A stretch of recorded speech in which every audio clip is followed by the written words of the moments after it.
Welcome to the History AI podcast, where the past comes alive with facts, anecdotes, and a dash of humor. Here are your hosts, Chuck and Marco. Welcome to the History AI podcast, where history comes alive through our AI-generated deep dives. I'm Chuck. And I'm Marco. Today, we're stepping back into the Revolutionary era to explore the life of a founding father who was as principled as he was prickly John Adams. Ah, Adams, the man who had the guts to defend British soldiers after the Boston Massacre and then turned around to become a leading revolutionary. Talk about a complicated legacy. You're not kidding. And don't forget, he was the second president of the United States. But let's start at the beginning, John Adams' early life. Born in 1735 in Massachusetts. To a farmer and a minister's daughter. Not exactly the upbringing you'd expect for a future president. Definitely not. But it's where his story begins, and what a story it is. Let's dive in. So, diving right into the early years of John Adams. Born on October 30th, 1735, in Braintree, Massachusetts, which is now known as Quincy. That's right, Chuck. And you know, Braintree sounds like a place where everyone would be super smart. I bet young John didn't have any trouble finding his school. Maybe that's why he was such a bright spark. But seriously, he was born into a modest family. His father, John Adams Sr., was a farmer and a cobbler. He also served in local government, which might explain where Adams got his interest in politics. His mother, Susanna Boylston Adams, came from a family of doctors and merchants. A mix of working class and a bit of New England elite, you could say. Absolutely. And it's interesting how his upbringing was a blend of practical and intellectual pursuits. Adams Sr. wanted young John to be a minister, but John had other plans. He sure did. But let's not forget, young Adams was initially not too keen on education. He preferred hunting and fishing. Classic boy stuff, right? Indeed. But his father had a serious talk with him, which changed everything. He eventually went to Harvard College at age 16 and graduated in 1755. Imagine being a teenager at Harvard. Talk about feeling out of place. Do you think he had to deal with freshman pranks back then, Chuck? Maybe Marco. Though I think Adams was too busy being a serious student, getting his Bachelor of Arts degree. He even taught for a bit before deciding to study law in Worcester under James Putnam, a leading lawyer. And the rest, as they say, is history. From a reluctant scholar to a Harvard grad and then a lawyer. Quite the transformation, wouldn't you say? Absolutely, Marco. It's like those classic tales where the hero starts off unsure but ends up on an epic journey. Only for Adams, it was the journey to becoming a founding father of the United States. A journey that started in a small town called Braintree. Not too shabby for a farmer's son. Now, let's delve into one of the most pivotal moments in John Adams' career, his defense of the British soldiers in the Boston Massacre.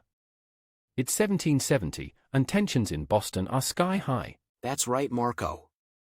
The streets of Boston are practically a powder keg waiting to explode. British troops are stationed in the city, and the locals are none too happy about it. Then, on March 5th, things go south. A confrontation between a wigmaker's apprentice and a British soldier escalates into an all-out brawl. Other soldiers join in, and suddenly, shots are fired into the crowd. When the smoke clears, 5 colonists are dead. This event quickly gets labeled as the Boston Massacre. It's a public relations nightmare for the British, and the city is clamoring for justice. Enter John Adams. Now, he's already a well-respected lawyer at this point, and he does something pretty unexpected. He sure does. Despite being a vocal critic of British policies, Adams agrees to defend the soldiers in court. Talk about a controversial move. It's a testament to his belief in justice and the right to a fair trial, Chuck. But it wasn't a popular decision. His cousin Samuel Adams was leading the charge against the British, making things even more awkward. Family gatherings must have been fun for the Adams family around that time. No kidding. But back to the trial, Adams argues that the soldiers were provoked and acted in self-defense. He famously says, "Facts are stubborn things," emphasizing the importance of law over public opinion. And it works. 6 of the 8 soldiers are acquitted, and the other 2 get off with reduced charges. It's a stunning legal victory, but it comes at a cost for Adams. His law practice suffers, and he becomes kind of a pariah in some circles. But you know, in hindsight, it speaks volumes about the man's character.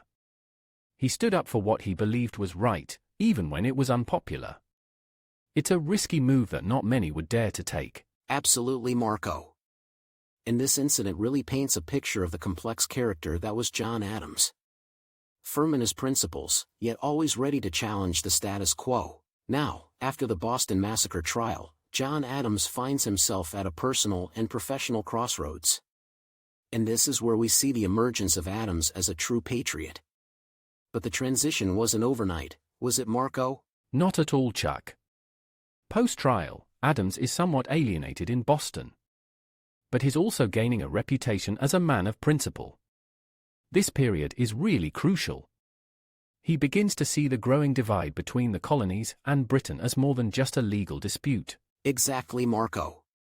And let's not forget the Stamp Act of 1765 and the Townshend Acts of 1767. These British laws imposed taxes on the colonies without any representation, stirring a pot of resentment. And Adams, being Adams, couldn't keep his pen still. He writes these fiery essays and articles, arguing that these taxes violate the colonists' rights. He's really starting to get under the skin of the British authorities. Right, and it's not just his writing. He's actively participating in town meetings, becoming a leader in the Massachusetts opposition to British policy. His evolution from a lawyer to a statesman is underway. Then comes the Boston Tea Party in 1773. Adams isn't throwing tea into the harbor, but he's definitely cheering from the sidelines. He sees this act of defiance as a turning point. I can imagine him, sipping his tea at home, nodding in approval. But seriously, this is when Adams starts getting involved in the Continental Congress. He's becoming a key player in the colonial resistance. And let's talk about his diplomatic skills. Adams had this ability to connect with different factions. He's working with radical patriots like his cousin Samuel Adams, and more moderate figures too. A true balancing act, Marco. And all this while, he's advocating for the colonies' rights, arguing eloquently against British tyranny. He's moving from defending British soldiers in court to challenging British authority on a political stage. It's quite the transformation, and it sets the stage for what's to come, the American Revolution. Adams' role in this period is crucial, not just in agitating against British policies, but in shaping the emerging American identity. Now, let's dive into his life during the Revolutionary War. This was when Adams really stepped onto the national stage, right, Marco? Absolutely, Chuck. It's 1775, the Revolutionary War has just kicked off, and Adams is in the thick of it. He's a delegate to the Second Continental Congress, and he's not just a wallflower there. Far from it, Marco. Adams becomes a central figure in the push for independence. He's advocating fiercely for the colonies to break away from British rule. You could say he was one of the earliest and loudest voices for independence. And let's not forget Chuck, his role in drafting the Declaration of Independence. While Thomas Jefferson gets the credit for writing it, Adams was part of the committee that created it, and he played a crucial role in shaping its direction. That's right, Marco. Adams was like the coach behind the scenes, pushing Jefferson to draft a document that would resonate not just in the colonies, but across the world.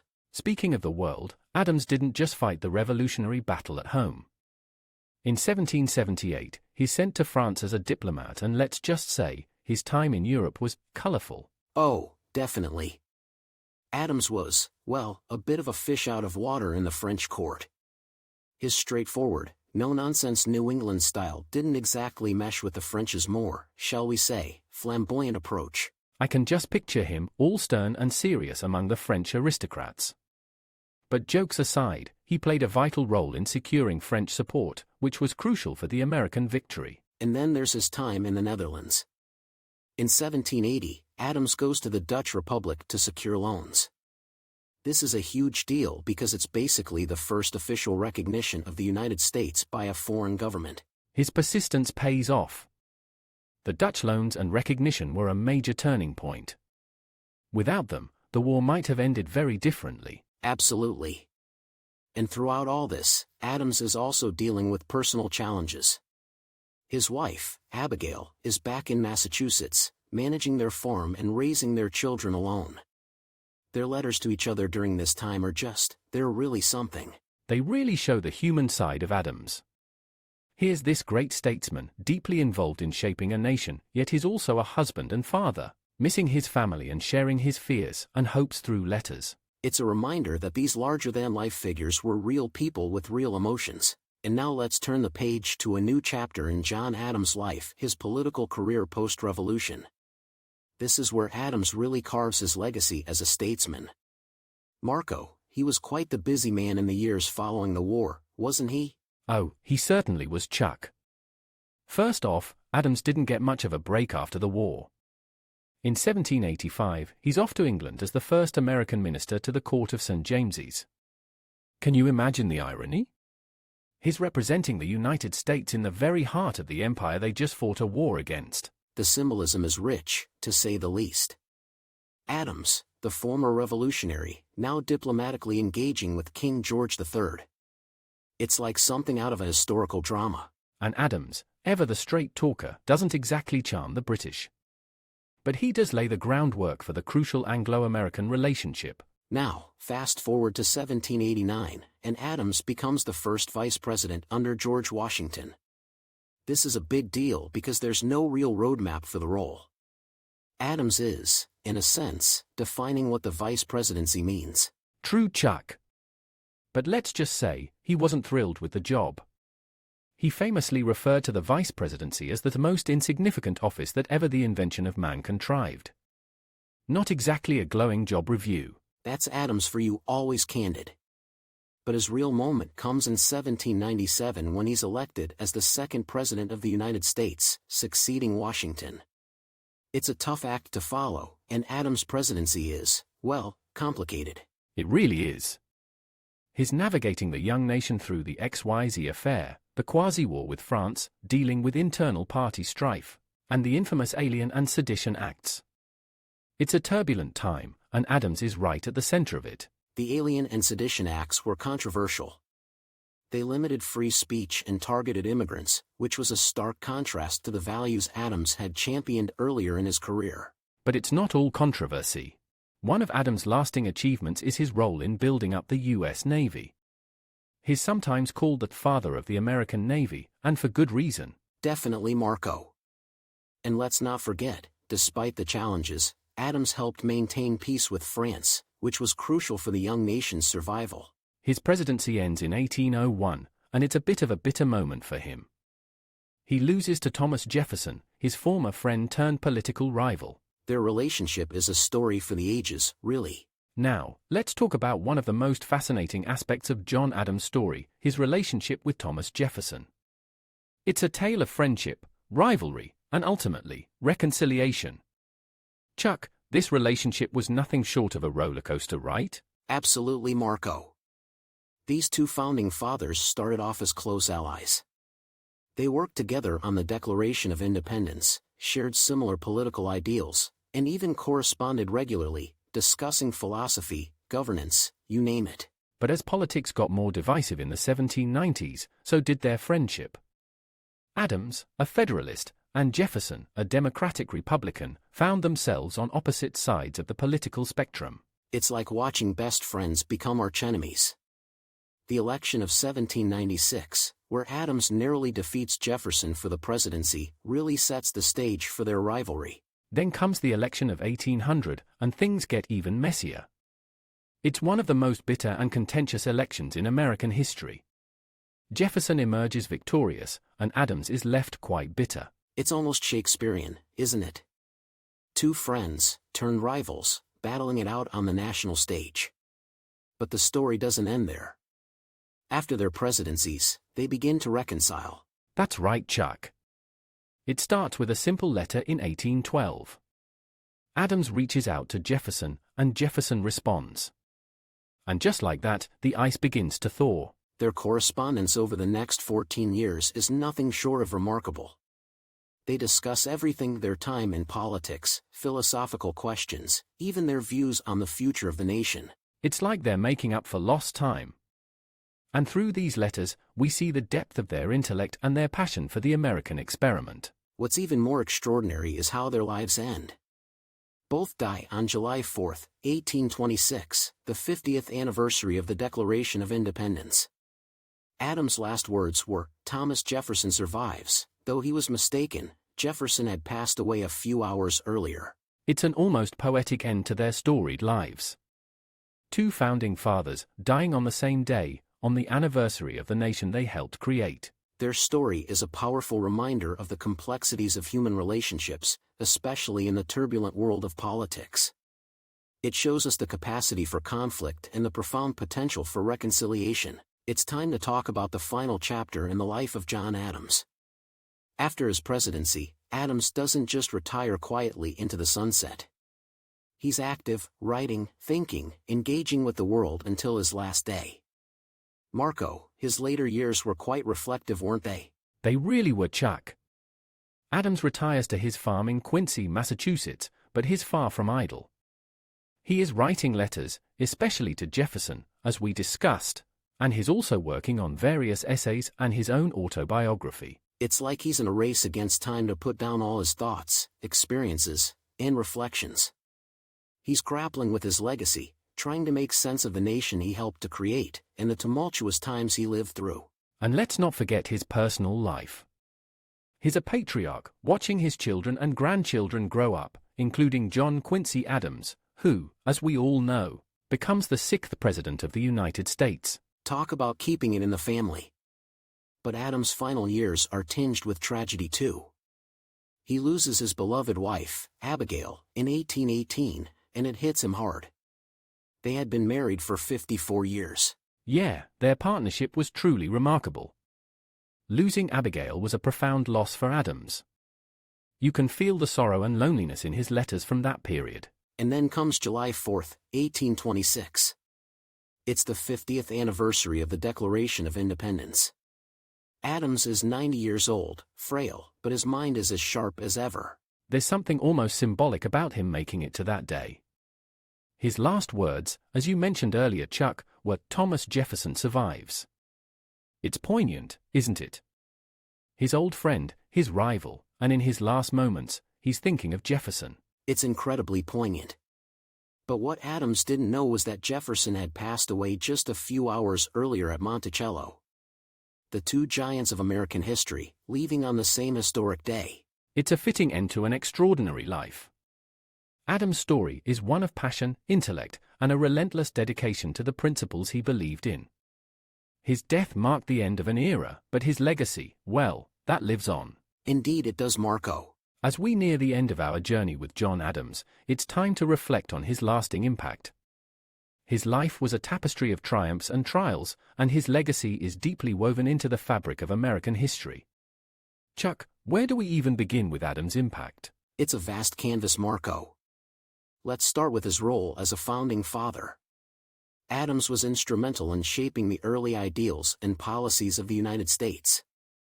His voice in the Declaration of Independence, his diplomatic efforts in Europe, and his leadership as president all set foundational stones for the young nation. And his commitment to justice and the rule of law cannot be overstated. Remember, this is the man who defended British soldiers after the Boston Massacre, ensuring they received a fair trial. That act alone speaks volumes about his character and his unwavering belief in the legal system. Absolutely. And his foresight was remarkable. Adams envisioned a government balanced between the masses and the elite, fearing the tyranny of either. His contributions to the creation of the Constitution reflect this vision, advocating for a system of checks and balances that remains central to American governance. Then there's his influence as a political thinker and writer. His works, like Thoughts on Government and A Defense of the Constitutions of Government of the United States of America, were pivotal in shaping the political ideology of the time. And we can't forget his role as the father of the American Navy.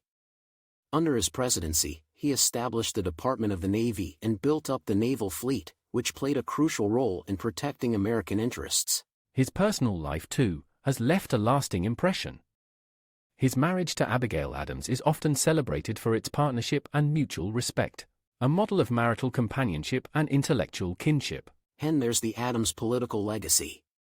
His son, John Quincy Adams, becomes the 6th President of the United States, continuing the Adams family's influence on American politics. In retrospect, Adams' life is a reflection of the complexities of early American history, its ideals, contradictions, and struggles.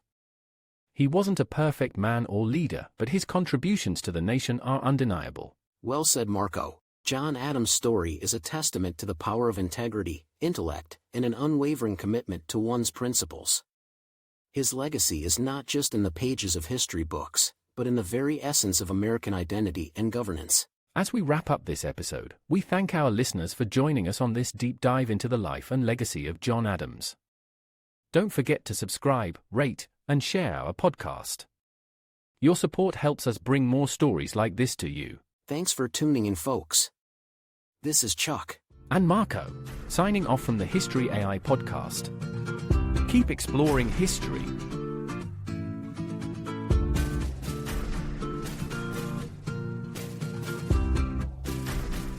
From the mind behind the History AI podcast comes an electrifying journey into the past. A ripple through time, Franklin's Folly. Dive into a tale where Benjamin Franklin, America's beloved inventor, takes an unexpected journey through time. But with his leap, he unleashes a powerful ripple. Now, with dark forces lurking in the shadows, harnessing this energy to shatter and enslave the world, it's a race against time. Will Franklin fix the future? Or will history rewrite itself? Uncover the secrets. A ripple through time, Franklin's Folly. Time has never been more fragile. On Amazon now.